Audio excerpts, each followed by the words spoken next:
Oi, gente linda! Hoje é o dia de falarmos sobre esse livro maravilhoso do Michael Cunningham, Uma Casa no Fim do Mundo. E com isso eu concluo o meu projeto, os 10 livros que mais amei na vida, ficando esse em primeiro lugar. Antes de mais nada, meu nome é Sidney Grassman, esse é o canal Mania de Livro, e se você estiver passando por aí, por favor, deixe o seu like, isso me ajuda muito. Eu li esse livro em 2015, ele chegou às minhas mãos em 14 de maio de 2015 e eu nunca mais esqueci. Já tinha lido alguma coisa do Michael Cunningham, mas esse aqui foi demais, assim, ele me arrebatou de uma maneira que eu não saberia explicar. Depois assisti o filme, porque tem o filme maravilhoso, facilmente encontrado no YouTube, o mesmo título, Uma Casa no Fim do Mundo. E o Michael Cunningham, ele é mais conhecido pelo seu livro As Horas, que é uma espécie de homenagem que ele faz a Virginia Woolf, e isso é transformado em filme. Ele ganhou muitos prêmios com o livro, acho que o filme também ganhou algum prêmio. Atrizes de renome, Julianne Moore, Nicole Kidman no papel de Virginia Woolf, Meryl Streep. Então, assim, fez um grande sucesso, um filme maravilhoso. O livro também é maravilhoso, mas na minha opinião, esse aqui é o melhor livro do Michael Cunningham. Eu achava inclusive que tinha sido o primeiro, mas descobri que não, que ele tem um livro que parece, dizem as más línguas, que ele não gosta muito do primeiro livro dele, que se chama Golden States. Nunca foi traduzido para outra língua. E assim dizem, né, que ele não morre de amores por esse livro.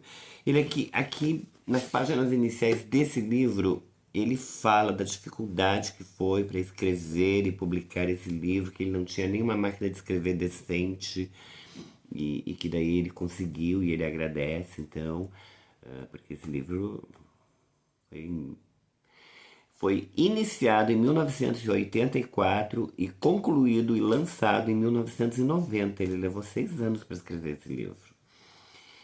E é um livro maravilhoso, gente. Uma história maravilhosa. Os livros do Michael Cunningham costumam ser maravilhosos. Ele é, na minha cabeça, ele é o melhor escritor do mundo. Isso na minha opinião, é claro. Do mundo contemporâneo. Da literatura para a qual ele se propõe, né? Vão dizer, oh, ele é melhor que Homero. Não estou falando disso, eu estou falando do mundo atual. Para mim, ele é o melhor. Tudo que ele escreve tem uma espécie de verdade que a gente só percebe no momento em que lê aquilo que ele escreveu.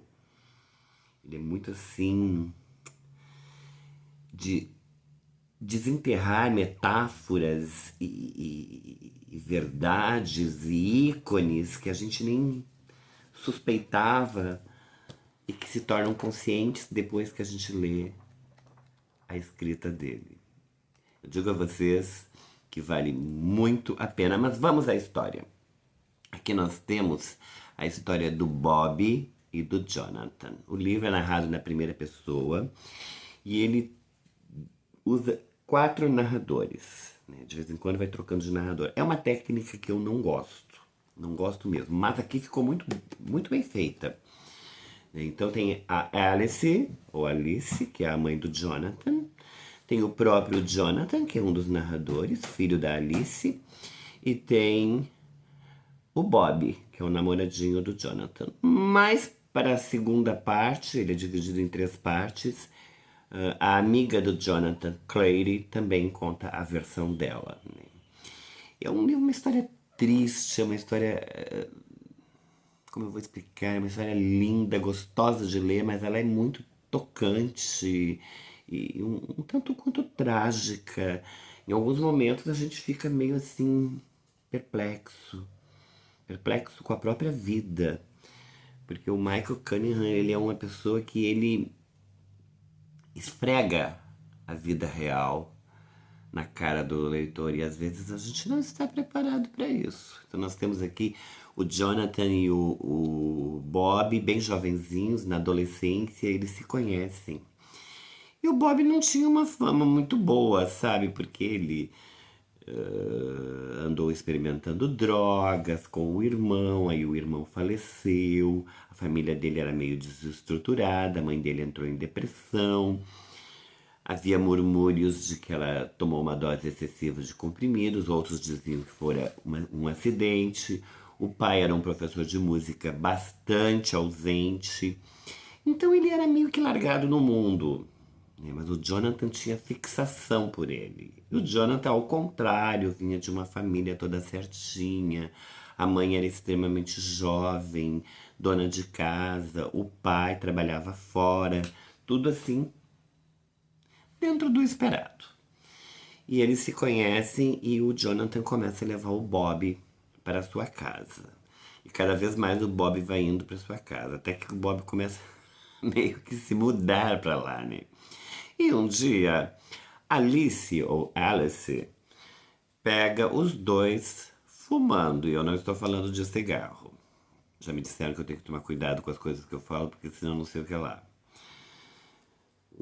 O vídeo ganha menos visualizações, né? Então eles estavam lá fumando qualquer coisa, quando a mãe entra. E eu achei que naquele momento ela ia pegar o Jonathan pela orelha e ia tocar o Bob pra fora da casa, mas ao contrário, ela fuma junto com eles. E depois ela já até comenta assim: uma coisa tão inofensiva, né? Isso deveria ser legalizado. E ela passa a ter o hábito de compartilhar com eles o haxixe. E aí o tempo vai passando, eles vão crescendo, e aí, para minha grande surpresa, porque eu realmente fiquei surpreso, do nada, Jonathan vai fazer faculdade em Nova York. Não dá muitas explicações.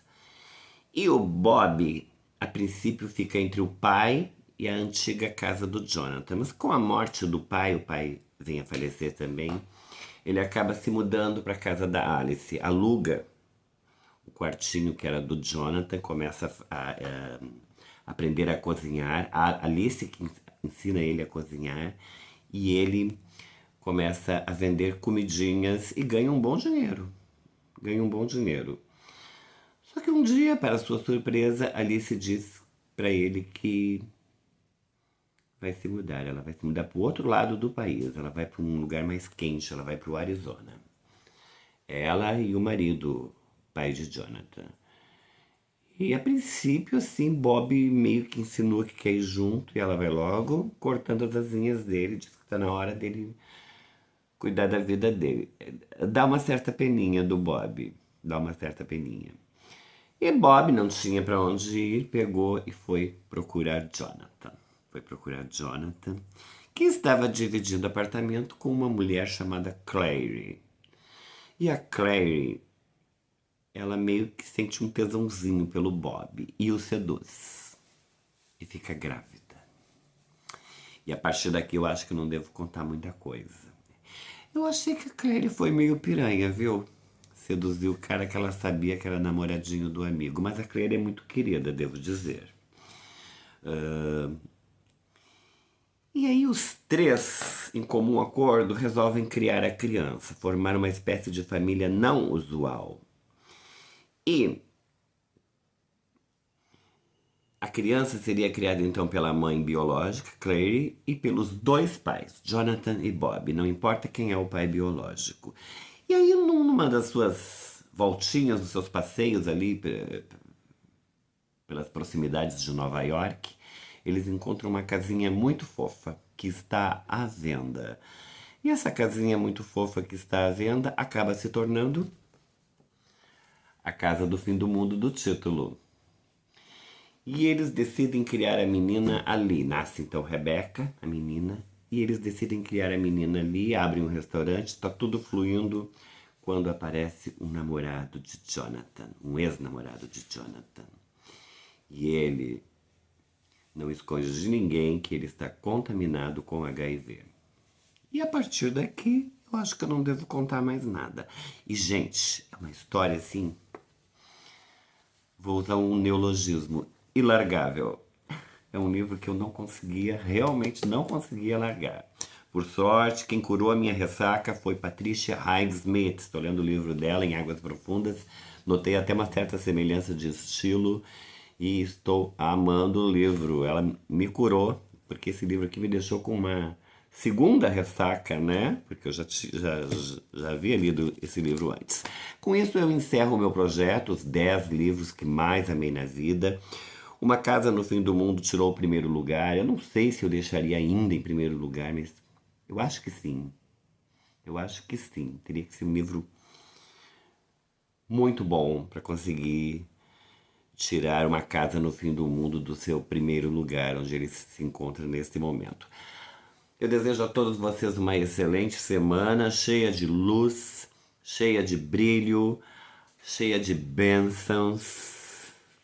Nós nos veremos aqui novamente no dia 1º de dezembro, domingo que vem, para o videozinho O que pretendo ler em dezembro. Um beijo no coração e até lá!